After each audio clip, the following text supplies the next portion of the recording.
Shama Hyder here. We are at CES 2013 and we are here with a very famous individual. 50 Cent is here with us. Thank you so much for joining us. Thanks for coming. So tell us a little bit about your partnership with SMS Audio. Well, actually, I own the company.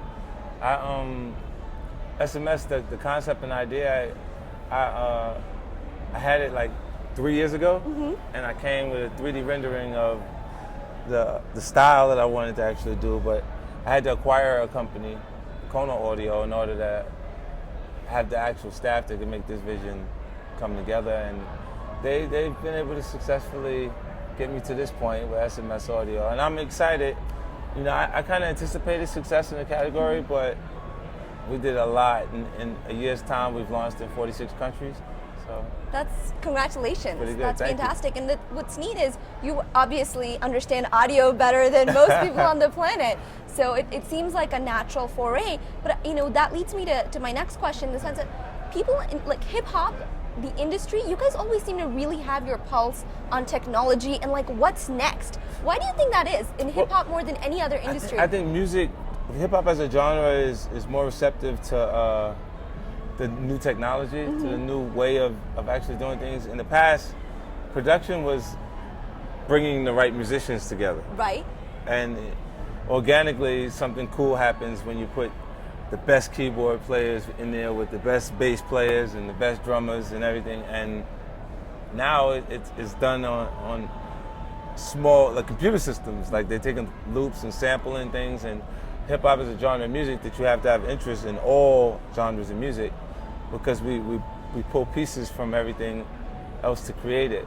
And the headsets are a reflection of that also, because I wanted it to be professionally tuned properly for the best possible quality sound without it being specific to what the end game is for hip hop music. Is to hear the process of making it is necessary for you to hear things the right way. And then I get demo-itis, meaning if I hear something one way for a long period of time, sure. Once it's different, it's just wrong because it doesn't register the same. That's how you're used to hearing it. Okay, that's very neat. And so you obviously wear a lot of hats. You're a rapper, you're an entrepreneur, you are a philanthropist, like you're doing a lot of wonderful things. What do you think the key is to managing all these sort of brands without really losing what you love to do? Right, it's only associating yourself with things that relate to your lifestyle that it keeps you in, your personal interest in it at the same time. So it's like you can exercise the whistle while you work concept, because you're doing something that you actually enjoy at the same time. It keeps you, like, you don't mind that it's nonstop because it's a part of what you enjoy doing. It's part of who you are. Right. And speaking of which, I actually saw an interview of you with Oprah, where you said your mantra is, "Who am I?" And so I'm curious, who do you see yourself as? Do you see yourself as a rapper, as an entrepreneur, as, I guess, a tech innovator? Yeah, well, I'm a rapper, an entrepreneur, a person that has doesn't see limitations. I'm a person who has high expectations of myself, and when I actually start to look at some of the things that I've accomplished, and I become a little more interested in my legacy, like what people remember me as, is what made it more important that I involve myself in philanthropy, because the people that resonate the strongest in their absence have done more for people when they were actually in good positions. So, it's what kind of pushed me into that actual area. So my Street King project, I launched an energy drink company, and I partnered with the United Nations World Food Program to provide a meal with every energy drink sold. And following that, with SMS Audio, I provide 250 meals with every headset that's sold domestically in America to Feed America, which is the largest charitable organization against hunger in America. That's fantastic. I think a lot of people don't realize that hunger is very much an issue in the U.S. Right, as well. right. They think it's a third world issue because they have these images of kids with flies stuck to their face, but here, the demo-itis we were talking about. That's all they've seen. They just have that picture in their head, and they don't see kids that look like that in their environment, so they don't think it directly applies to them. But we got kids that are surviving on just their school lunch. Yeah. So you want to be able to help them. And I don't come from very much. I come from low-income housing under circumstances that are pretty rough. So I haven't forgot what that experience is, you know. So well, very few people, I think, can remember, but also do something to change that, which I think is pretty awesome that you're doing that. And I have to ask, you're always pushing these boundaries. So now you've got the headphones that you said you were playing with, and you've got, you know, your music, and you said you're actually going to leave here and you're going to go to the studio. So what do you think makes you courageous? What makes you keep wanting to push these boundaries? Well, I just don't. The music was able to bring me the notoriety that allow companies to want to be associated with me on some levels, and then the finances I've acquired over that time period from the music and from other ventures, you know, allowed me to actually make decisions on my own. Yeah.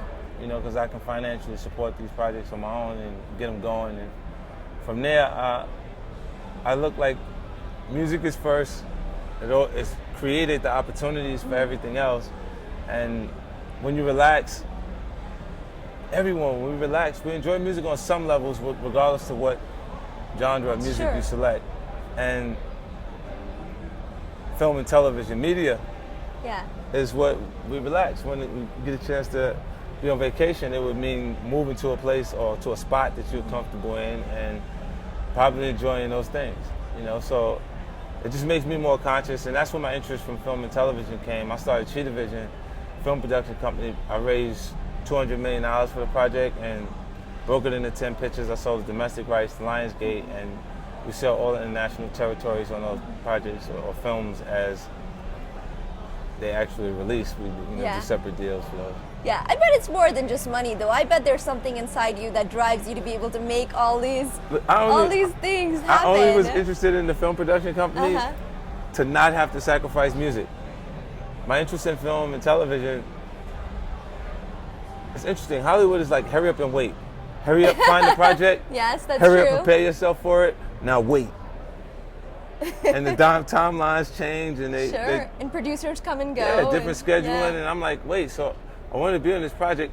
I know the whole movie backwards, forwards, whichever way you put it. Look, I got a script in front of me. Oh, that's great. So why are you actually doing that?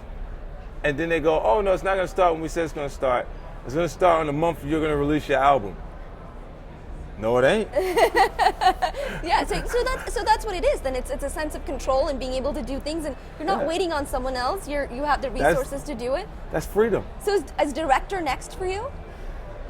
I've directed a project, a very small film, Before Self-Destruct, and I distributed it with the Before Self-Destruct album as a bonus. Yeah. And I only distributed with the album to do part 2. Because part 2 to that actual film would actually, so I know my audience has had the opportunity to see the first one, and then the part 2 of it will be actually available, and that I'll direct. But other than that, so there is going to be a director credit in the future. Yeah, I even see the actual crew. These people are Canon people here. You see what I'm saying? I pay attention to what I'm actually being shot on. You develop a comfort with being in front of the cameras, and the other part is it's interesting. It's just for you to be able to find parts of yourself or to create things that aren't actually of you, and convey it in a way that feels natural or so real that people, see you as that. Feels like an extension. Right. Yeah. And it's just like, because even with music, you may go into the studio, if you're writing a song because the production is offering energy and it has aggression to it, you may not necessarily be in that state of mind walking into the studio, but you have to match the tones of the music. So if the song is slow, it's a sad record. You got to find a way to write that. To feel that. And to feel that energy, so... I mean, the process is just amazing. Like, that's fantastic. There's nothing like music, though, because it can be done fast. Like, the process of writing. If you're good at it. Yeah, like you do it fast. I think it would take me a very long time to do it. But my final question for you is this. There's probably a lot of people watching who are going, I want to be like Fiddy. I want to be a rapper. Like, I want to do all these amazing things that he's doing. What advice do you have for someone who might very much well be living in the projects, or may be just sticking to that school lunch and sort of seeing these big dreams? What would you want to say to them? Well, I say to them, you can follow trends until you're comfortable, but offer yourself, because the trend is something that someone else started, and it could be who they are as an actual artist, and then it becomes difficult for you to create a separation, or for you to actually have a moment. In tough situations, they go, there ain't no plan B, I gotta make it. So what's working? But once you get there, already have a plan to do it your way. Because specifically with companies too, you'll win as a group, like, you're on fire, you win it. And when you lose by yourself as an artist. And this is why we've had so many great artists in the past with their music, that you'll listen to and be like, this is amazing, like, where did they go? And the actual system itself allowed those artists to fade away. Interesting. Thank you so much. This has been very enlightening. Pleasure. Quite a wonderful interview. Thank you so much, and best of luck with your brand. Thank you.